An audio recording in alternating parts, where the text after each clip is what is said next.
বাজার খুব খারাপ ওর, ও নাটক ফাটক করে চলছে। আমি তো খুশি হতাম সত্যি সত্যি ও মার খেলে।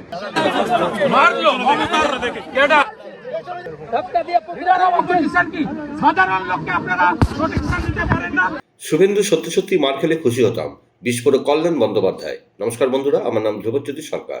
গতকাল হাওড়ার বেলগাছিয়ায় শুভেন্দুকে পুলিশি হেনস্থার অভিযোগ ওঠে। দুর্গতদের দেখতে গিয়ে পুলিশি হেনস্থার শিকার হয়েছেন বলে অভিযোগ তোলেন তিনি। আহত হয়েছেন, রক্তাক্ত হয়েছেন বলে দাবি করেন রাজ্যের বিরোধী দলনেতা।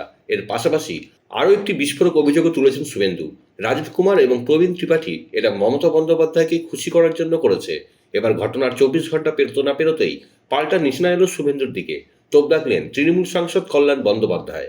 এদিন কল্যাণ বন্দ্যোপাধ্যায় বলেন, শুভেন্দু 1 নম্বর ড্রামাবাজ লোক, ওকে কে মারবে? 60খানা সিআইএসএফ ঘিরে থাকে ওকে, তারপরেও মারছে। ড্রামাবাজ লোক, নাটক করছে এখন। বাজার খুব খারাপ ওর। শুভেন্দু সত্যি সত্যি মার খেলে খুশি হতাম। ও 1 নম্বরের ড্রামাবাজ লোক, ওকে কে মারবে? 60খানা সিআইএসএফ ঘিরে থাকে, তাতেও মারছে। ড্রামাবাজ লোক, নাটক ফাটক করছে এখন।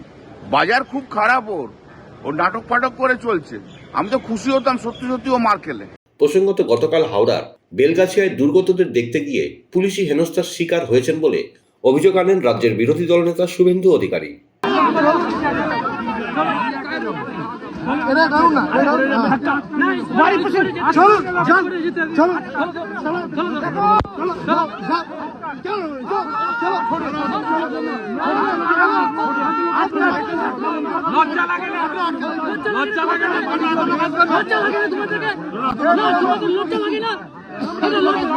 গরিব মানুষ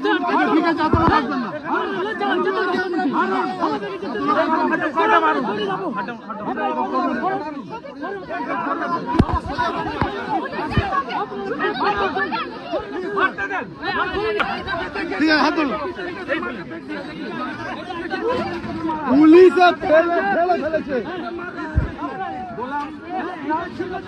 গোলা মরতে যা, গোলা মরতে যা।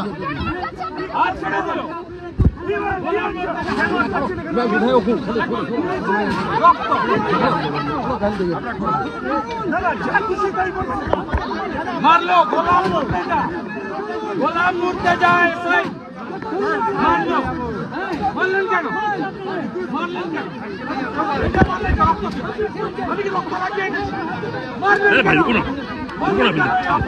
আগে সরান, আপনি আগে সরান, আপনি রক্ত লাগবে।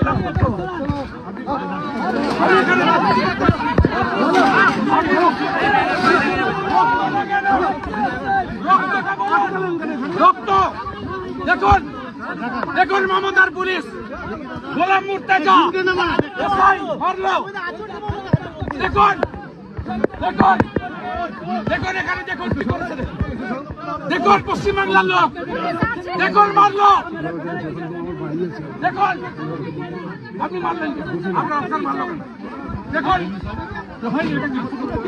এটা কি রক্তটা বেরোলো কেন?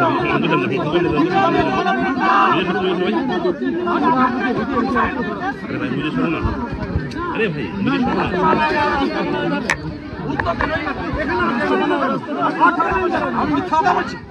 আপনাদের সামনে কেন আমরা আটকাচ্ছেন কেন?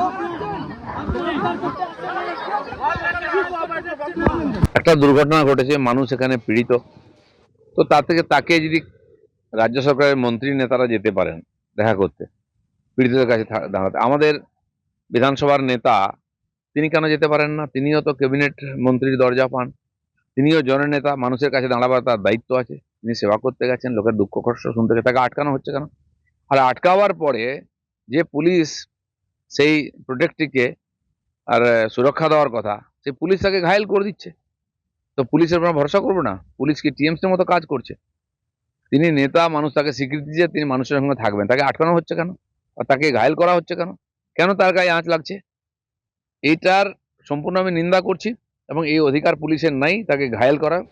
তাহলে আমরা পুলিশের সম্বন্ধে ভাববো যে পুলিশও টিএমসির মতো কাজ করে। বন্ধুরা, ভিডিওটি ভালো লাগলে দয়া করে লাইক শেয়ার করে দেবেন, আমাদের পেজটা ফলো করে নেবেন, আর আপনার মতামত কমেন্ট করে অবশ্যই জানান।